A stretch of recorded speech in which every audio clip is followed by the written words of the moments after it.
Hello dears, welcome to Era of English. This is Amit Rai and today we are going to watch the summary of The Lost Spring. Hello दोस्तों, कैसे हैं आप सभी?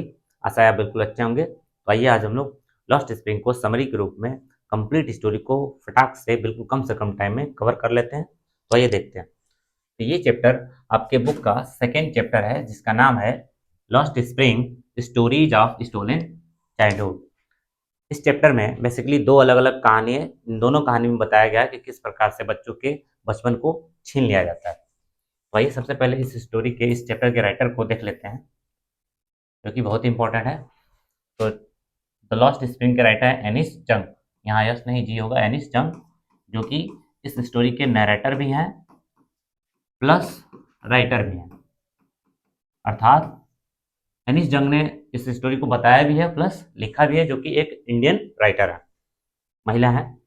तो जो अलग अलग कहानी है उसका हेडिंग है, देख लेते हैं यहाँ पे। पहले का हेडिंग है समटाइम्स आई फाइंड अ रूपी इन द गार्बेज, जिसमें एक मेन कैरेक्टर है साहेब नाम का एक लड़का, जो कि रैक पिकिंग का अर्थात कूड़ा कचरा बीनने का काम करता है। जबकि दूसरी कहानी है I want to drive a car, जिसमें एक मुकेश नाम का लड़का रहता है, जो कि जीवन में मोटर मैकेनिक बनना चाहता है, लेकिन गरीबी के कारण वो बेंगल्स की फैक्ट्री में अर्थात चूड़ी की फैक्ट्री में काम करता है। तो आज हम लोग देखेंगे समटाइम्स आई फाइंड अ रूपी इन द गार्बेज, बाद में देखेंगे सेकेंड पार्ट को।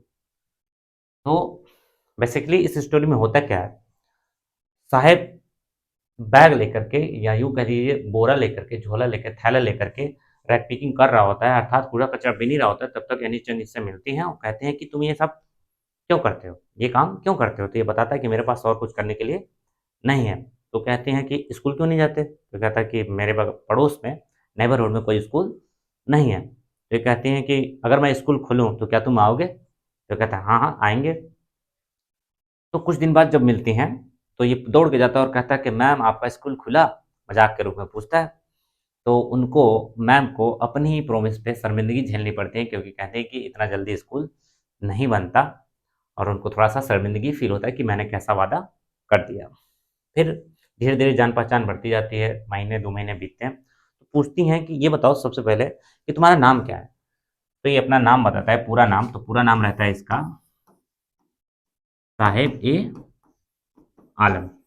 जैसे ही नाम बताता है तो लेखिका सोचती हैं कि इस बच्चे को अपने नाम का मतलब भी नहीं पता है, क्योंकि अगर पता होता तो ये काम शायद नहीं कर रहा होता, क्योंकि इसके नाम का मीनिंग होता है लॉर्ड ऑफ द यूनिवर्स, पूरी दुनिया का मालिक, और इसको इसका नाम का मीनिंग नहीं पता रहता है। तो एक दिन देखते हैं कि ये पूरा झुंड में, बच्चों के झुंड में, जो कि बेयर फुट रहते हैं, नंगे पैर रहते हैं, आकर के कपड़ा कचड़ा बिन रहे होते हैं, बिल्कुल उसी तरीके जिस तरीके से पक्षी एक झुंड में सुबह आते हैं दोपहर को गायब हो जाते हैं। ये भी झुंड में बेयर फुट के आर्मी अर्थात बच्चों के एक झुंड के साथ आता था और दोपहर तक गायब हो जाता था। तो एक दिन ये पूछ देती हैं कि ये बताओ तुम लोग चप्पल क्यों नहीं पहनते हो? तो उसमें से एक जवाब देता है कि हमारी माता जी छप्पर पर से उतारती ही नहीं है। तब तक एक दूसरा लड़का कहता है नहीं नहीं, ये सब इतना दुष्ट है सब कि अगर वो उतार के दे भी दें तो ये सब पहनते नहीं हैं। और वो लड़का बोल रहा था जो कि एक ऐसा जूता पहना रहता है जो कि मिसमैच रहता है। जैसे देखता है कि राइटर उसकी तरफ नोटिस कर रहे हैं, उसके जूते की तरफ, तो अपना पैर धीरे से पीछे खींच लेता है। तब तक तीसरा लड़का कहता है कि मुझे एक जूता चाहिए, और वो लड़का बोल रहा था जिसको जीवन भर कभी जूता नहीं मिला था। तो लेखिका कहते हैं कि मैंने पूरे भारत में भ्रमण किया है, गाँव में भी, शहरों में भी भ्रमण किया है, और लोगों को मैंने देखा है कि नंगे पैर चलते रहते हैं। जब मैं उनसे पूछती हूँ कि आप जूते चप्पल क्यों नहीं पहनते, तो एक्सक्यूज़ निकालते हैं, कहते हैं कि ये पैसे की कमी के कारण नहीं, बल्कि ट्रेडिशन है, परंपरा है। तो लेखिका कहती हैं कि ये लोग अलग-अलग तरह-तरह के एक्सक्यूज़ेज़ बनाते हैं अपनी गरीबी को छिपाने के लिए। तो उसके बाद एक और कहानी बताती हैं एनिस जंग। कहती हैं कि एक बार उडुपी नाम का जगह रहता है जहाँ पे एक इंसान रहता है। वो अपने बचपन में स्कूल जाता था, रास्ते में एक मंदिर पड़ता था, मंदिर में जाकर के हर रोज़ प्रेयर करता था और कहता था हे देवी माँ, हे गॉड, मुझे एक पेयर शूज़ दिला दीजिए, जूता दिला दीजिए। और जब आज 30 साल बाद लेखिका वहाँ पहुँचती हैं तो देखती हैं कि वहाँ पे एक पुजारी रहते हैं जिनका लड़का स्कूल से दौड़ते-दौड़ते ग्रे कलर का यूनिफ़ॉर्म पहना रहता है, दौड़ते-दौड़ते आता है और उतार करके बेड पे फेंक देता है, बैग को फेंक देता है और प्लस जूते को निकाल करके रखता है। तो उनको याद आता है कि 30 साल पहले जिस बच्चे ने प्रेयर किया था, आज वो प्रेयर इस बच्चे के रूप में कंप्लीट हो गया, क्योंकि पुजारी का बच्चा आज क्या पहना हुआ था, शूज पहना हुआ था। लेकिन कहते हैं कि आज भी कुछ लोग हैं जैसे रेक पिकर्स टाइप के, साहिब आलम टाइप के लोग, जो कि अभी भी जूता नहीं पहने हैं, शू लेस हैं। एक दिन क्या होता है कि साहिब अपने क्षेत्र में उनको लेकर के जाता है, एनिस जंग को, जहाँ पे देखते हैं आगे कौन सी जगह पे लेके जाता है।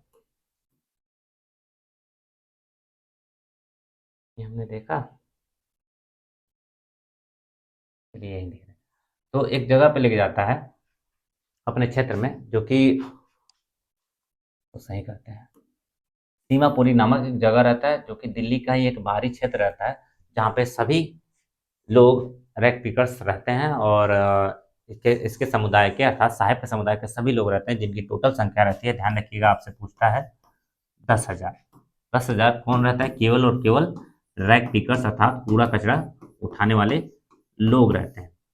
और ये वो लोग होते हैं जो 1971 में बांग्लादेश के राजधानी ढाका से भाग करके आए हुए होते हैं, क्योंकि उस समय आपने अगर पढ़ा हो तो भारत और पाक के बीच में युद्ध हुआ होता है, और वहीं से लोग भाग करके आए होते हैं और आ करके किसी तरह से झोपड़पट्टी बांध करके वहाँ रहते थे। वहाँ पे ना तो नदी नाला की व्यवस्था थी, न ही क्या कहते हैं पानी बहाने की व्यवस्था थी, किसी प्रकार का कोई व्यवस्था नहीं था, और ना ही इनके पास कोई आइडेंटिटी थी। और पिछले 30 साल से वो लोग वहाँ पे रह रहे थे।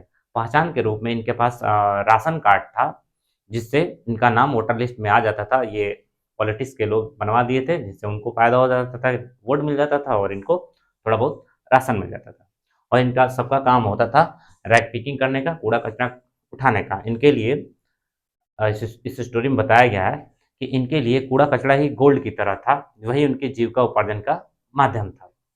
तो एनिस जंग वहाँ पे पूछते हैं कि आप लोग इतने हरे भरे क्षेत्र ढाका को, बांग्लादेश को छोड़ करके क्यों आ गए। तो वहाँ पे कुछ महिलाएं होती हैं जो कि फटे पुरानी साड़ी पहने रहती हैं, कहती हैं कि अगर हमें यहाँ पे 2 वक्त की रोटी मिल जाती है और वहाँ पे वो 2 वक्त की रोटी नसीब नहीं होती थी, तो हम लोग यहीं रहना पसंद करते हैं। तो फिर आगे स्टोरी बढ़ता है, साहब कहता है कि कभी-कभी मुझे 1 रुपया मिल जाता है या फिर कभी-कभी तो 10 रुपये भी मिल जाता है। देख कर के खुश खुश हो जाते हैं। बच्चों के लिए तो मज़े की बात रहती है कि ढूँढते रहते हैं, आश्चर्य रहता है कि अब क्या मिलेगा, अब क्या मिलेगा? लेकिन बड़ों के लिए रैग पिकिंग सर्वाइवल का, जीविका उपार्जन का एक माध्यम रहता है। एक दिन देखते हैं कि साहेब एक टेनिस क्लब के बाहर लोगों को टेनिस खेलते हुए देख रहा होता है, और उस दिन वो जूता पहना रहता है जो कि नीचे से फटा रहता है, और ये जूता किसी अमीर के लड़के द्वारा त्यागा अर्थात छोड़ दिया गया रहता है, जिसको ये पहना रहता है। तो एनिस जंग सोचती हैं कि ये लड़का ऐसे गेम को देख रहा है जिसको वो कभी भी खेल नहीं सकता, क्योंकि ये गेम इसके पहुँच से बहुत ज़्यादा बाहर है, क्योंकि बहुत ज़्यादा वो गरीब रहता है, वो उस गेम को खेल नहीं सकता, क्योंकि उसके जो सामान होते हैं उसको ये अफ़ोर्ड नहीं कर पाता। तभी फिर नोटिस करती हैं कुछ दिन बाद कि एक दिन साहेब हाथ में कैनिस्टर लेकर के, स्टील का कैनिस्टर, कैनिस्टर मतलब आप डब्बा कह सकते हैं, जिसमें हम लोग दूध लाते हैं, हाथ में स्टील का कैनिस्टर लेकर के मिल्क बूथ पे जा रहा होता है। तभी लेखिका कहती हैं, अनिश्चन कहती हैं कि ये तुम कहाँ जा रहे हो। तो ये कहता है कि अब मैं एक टी स्टॉल अर्थात चाय की दुकान पे काम करता हूँ, जहाँ पे मुझे 800 रुपया प्लस मील अर्थात भोजन मिलता है। तो कहते हैं कि क्या तुम अपने काम से, अपने इस जॉब से सैटिस्फाइड हो, खुश हो? तो कोई जवाब तो नहीं देता है। उसका चेहरा देखती हैं, उससे चेहरे का रौनक उतरा रहता है, और एनिस जंग कहती हैं कि आज ये जो कैनिस्टर छोटा-सा लिया है, ये कैनिस्टर इसको बहुत ज़्यादा भारी लग रहा है एज़ कंपैरेबल टू उस थैले से जिसको लेकर के दिन भर घूम-घूम करके कूड़ा-कचरा बिना करता था। और एनिस जंग कहते हैं कि आज इसकी आज़ादी छीन ली गई है, क्योंकि ये अब अपने स्वयं का मालिक नहीं रहा, क्योंकि जब वो थैला लेकर के घूमता था तो ये अपना खुद का मालिक रहता था और चारों तरफ घूम घूम कर जब मन करता तब वो बीनता था या फिर आराम कर लेता था। लेकिन अब ये अपने स्वयं का मालिक नहीं रहा, और यहाँ पे ये स्टोरी समाप्त हो जाती है। तो आई होप आपको ये स्टोरी समझ में आई होगी, और आपने देखा होगा कि किस तरीके से एक बच्चे के बचपन को छीन लिया गया है। आइए कुछ क्वेश्चन को भी सॉल्व कर लेते हैं।